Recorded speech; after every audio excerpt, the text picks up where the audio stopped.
Hello guys, in this video I am going to show you how to add speaker notes to your slides on the Google Slides application, meaning that these can be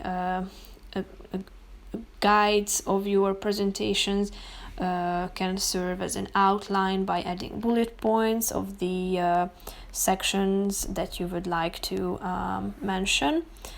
So these will help you to keep up with your presentation and not to confuse what you would like to say and not to forget any crucial point.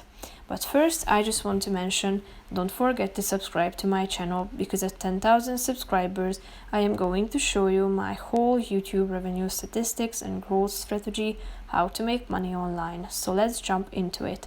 First of all, open the application on your phone.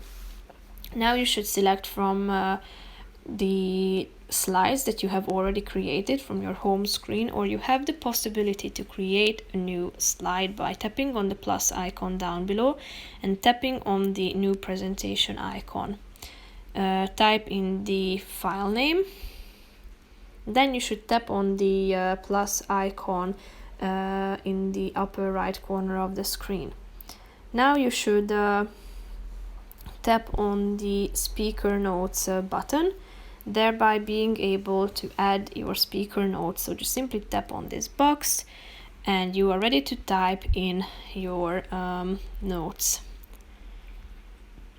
If you are done with it, just press this button the check mark icon in the upper left corner of the screen, thereby saving this saving your speaker notes that you can use anytime during your presentation. You can get rid of these by tapping on the same button and undoing this speaker notes function by clicking on the button. So you can turn it on and off whenever you feel like to do so. So that's pretty much it for this video. I hope you found it helpful. If you did, consider subscribing and see you in the next video. Bye bye.